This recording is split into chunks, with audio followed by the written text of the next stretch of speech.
You've finished Act 1 and are well on your way to stopping the Paintress, but before you reach the monolith and put an end to the Gamages for good, we're taking you off the trail and spending some time hunting treasure. My name is Kodiak, this is Legacy Gaming, and these are 16 hidden Pictos you must have before reaching the Paintress in Expedition 33.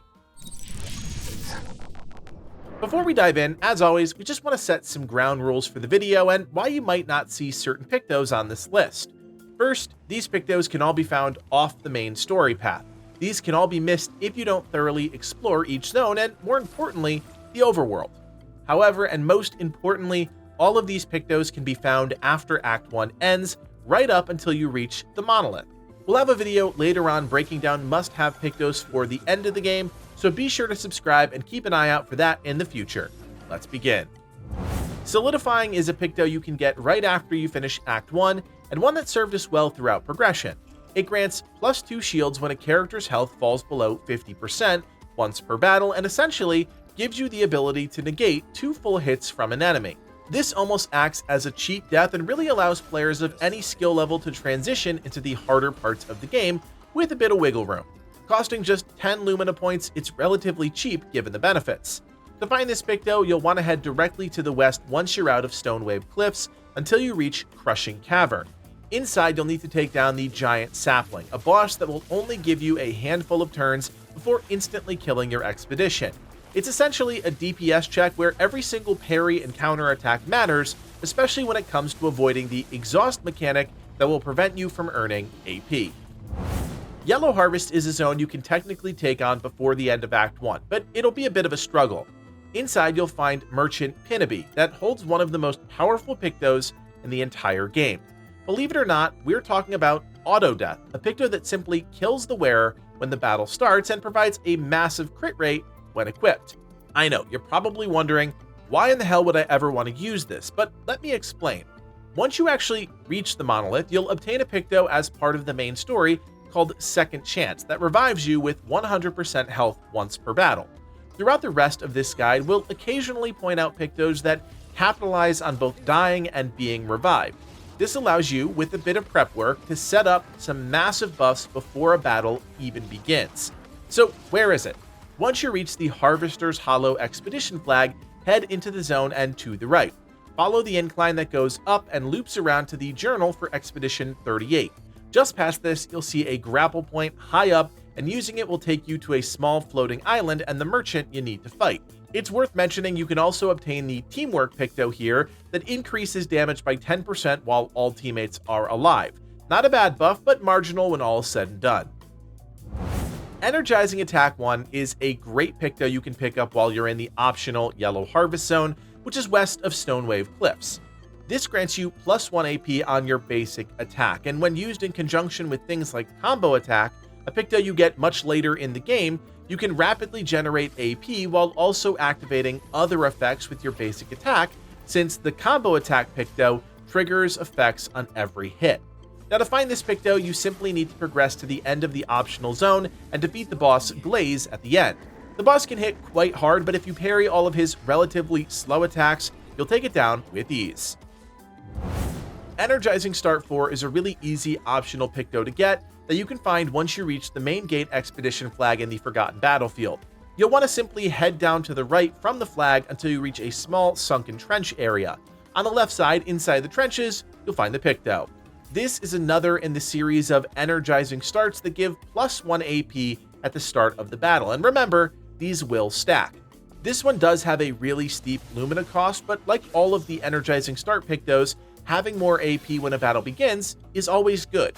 Once you reach the endgame, you will have different methods of generating AP, so our best advice is to take full advantage of these during progression.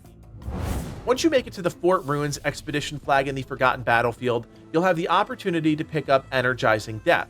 This is one of the few Death Rattle Pictos in the game that, when combined with the Second Chance Picto, enables your party to essentially fill their AP bars at the start of the battle because it grants +4 AP to allies on death. In the long run, this is a Picto that, in combination, is easily one of the strongest setups in the game. To find the Picto, follow the path from the Fort Ruins flag. Once you get to the area just past the paint break location on the right, you'll see a set of stairs and a patrolling enemy. Take those up and head through the opening in the railing, following this around until you reach a hidden ledge and your Picto prize. Towards the end of the Forgotten Battlefield, at the intersection with the Fading Woman, head into the trenches on the right-hand side. If you head straight back past the patrolling Troubadour enemy and to the right, you'll encounter the Chromatic Luster. This one can be a bit challenging when you first encounter it due to its quick attack sequences, but if you manage to defeat it, you'll be rewarded with the Energising Parry Picto, one of the best in the game.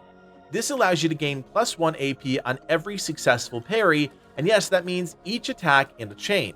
This can often result in refilling an entire character's AP bar after some of the more complex enemy sequences, and gives your entire team a rather reliable way of maintaining high AP skills. Obviously, this requires you to gain confidence in your ability to parry, but if you do, this Picto alone can generate all the AP a character would ever need, so don't pass it up. If you're a player who hasn't experimented with the inverted Picto yet, now might be the time to give it a try. When you're inverted, you can't be healed as healing becomes damage, but the trade-off is that you get a 50% increase to all of your damage. Normally, you wouldn't want to be inverted the entire battle, but this Picto, Inverted Affinity, allows you to become inverted for just 3 turns at the start of a battle.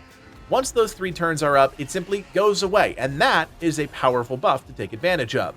Upon leaving the Forgotten Battlefield main area, but still in the zone, you'll come across an expedition journal in a more lush section of the map. Directly behind that is an opening to a building with a hidden zipline to a top floor. Waiting at the top is Merchant Kasumi, where you can purchase the Picto for a cool 9,870 chroma. If you're looking for a Picto that not only plays off the on-death mechanic, but also sets up builds that embrace the burn effect, look no further than Burning Death. This Picto applies 3 burn to all enemies on death, and if set up on all 3 active characters with both Second Chance and Auto Death, that's 9 free burn stacks on every enemy right away. This also lets you embrace things like increased crit rate on burning enemies, or extra break damage, allowing you to fill in missing stat gaps without having to sacrifice valuable attribute points or slotting Pictos you'd rather not equip. This one is really easy to obtain. After leaving Minoko Station, head directly west to the southernmost part of the area. Follow the path into the woods and you'll come across a Burgeon. This Burgeon will actually drop the Burning Death Picto, but right behind it lies another Picto worth mentioning. This is Breaking Burn, and as we alluded to just a few seconds ago, this grants the character it's equipped on a 25% increase to break damage on burning enemies. It's almost like this Burgeon was trying to tell us about the combo. If any of your characters lean into break damage, you can pull off the auto death instant burn at the start of a battle, allowing you to build up a large amount of break damage almost instantly. A really potent Picto you don't want to miss, especially because it's a fundamental piece in the auto death Second Chance combo, is Energising Revive. When equipped, this grants all allies +3 AP when revived, and when this is combined with Energising Death, the Picto that grants +4 AP to allies when you die, you're looking at +7 AP at the start of battle without doing really anything. This also extends to whenever an ally dies and is then revived during combat, providing some insane sustain for your team, especially if any character uses a lot of high AP moves. To locate the Picto, you're going to want to head to the Stonewave Cliffs Cave, east out of the Stonewave Cliffs main zone. Inside and at the end of the zone, you'll come face to face with a Chromatic Hexka, and if you're wondering how to actually beat this enemy, we've got you covered. As the battle progresses, the crystal on its back will progressively change colors, then eventually turn red. Once red, you can no longer damage the enemy, and you'll need to free aim shoot the crystal until its color begins to reverse. We were a bit confused ourselves the first time we fought this Chromatic, so there you go. If you've checked out our Secrets of the Lost Jestrels video, you're already familiar with the next Picto, but for those of you who haven't, this one is worth calling out specifically. We're talking about Tainted, a Picto that gives you a 15% increase to your damage for each status effect on self. This Picto makes it sound like you need to be burning, exhausted, or suffering from any one of the game's many negative debuffs, and while that does certainly apply, you also get the 15% buff each time you have a positive effect like Rush, Shell, or Powerful. Characters like CL can apply all 3 at once, immediately granting your team a massive 45% damage increase with this Picto equipped. To find this one, you'll need to head to the old farm checkpoint in Stonewave Cliffs, and and once you've acquired the Paint Break ability, after finding and returning 4 of Sastro's lost Gestrels, you can break the pylon in the path at the bottom center of the zone. Inside, you'll have to fight the Chromatic Gault, and while his attacks can almost certainly one-shot you at most levels, his attacks are also straightforward and easy to read, providing you a great opportunity to pick up this powerful Picto. When you're in the Sadness Vale on the Visage's Island, hug the left side until it winds down a path to a chromatic enemy patrolling in a small circle. Here, you'll be able to acquire 2 great Pictos in one fell swoop. Glass Cannon is sitting there on the right side of the area. This grants you the ability to deal 25% more damage at the cost of taking 25% more damage yourself. This is great because if you're already using buffs like Shell, which give you a 20% damage reduction, you're really only taking on 5% more damage for a flat 25% damage increase, which is really good. However, it's the enemy here that actually holds the Picto we're really after, and that's Augmented Counter 2. This grants the character it's equipped on a 50% increase to counterattack damage, and believe me, with buffs and Pictos all rolling, this can massively juice your damage. However, you need to know how to defeat the Chromatic Ramasur. It will relentlessly take turn after turn, never giving you a chance to attack unless you successfully parry all of his attacks and counterattack him several times in a row. If you can manage that, you will get a seriously powerful Picto added to your inventory. If you're looking to do any sort of burn build in Expedition 33, like we did with our Phoenix build for Mael, then Double Burn is a must-have Picto, applying a second stack of burn for every instance of burn applied. It really doesn't need much more explanation than that. It is crazy powerful.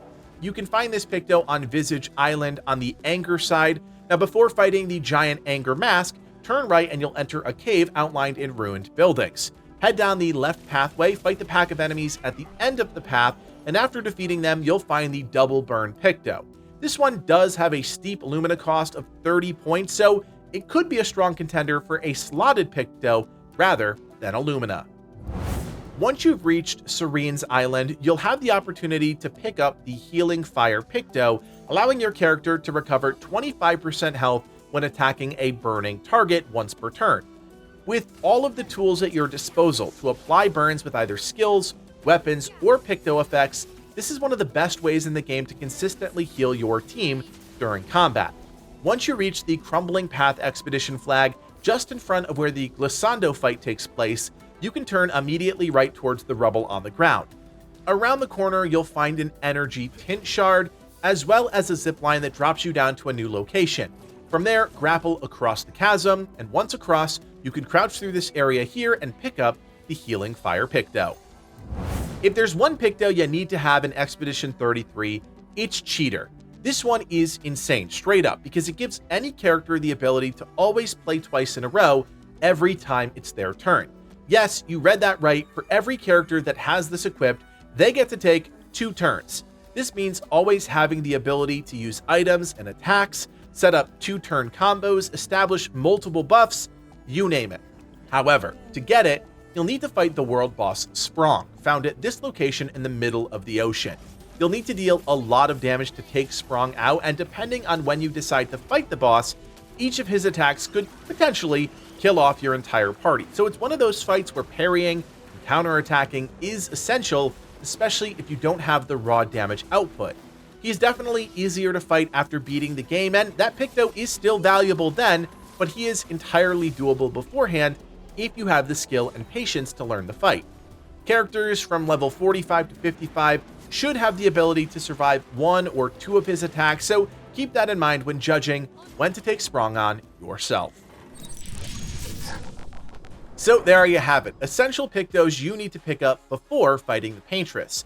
Let us know what your favorite Picto is in the comments below, and be sure to drop a like on the video and subscribe to the channel. We'll have more Expedition 33 in your feeds real soon, so keep it right here. My name is Kodiak, and from everyone here at Legacy Gaming, thanks for watching, and play on.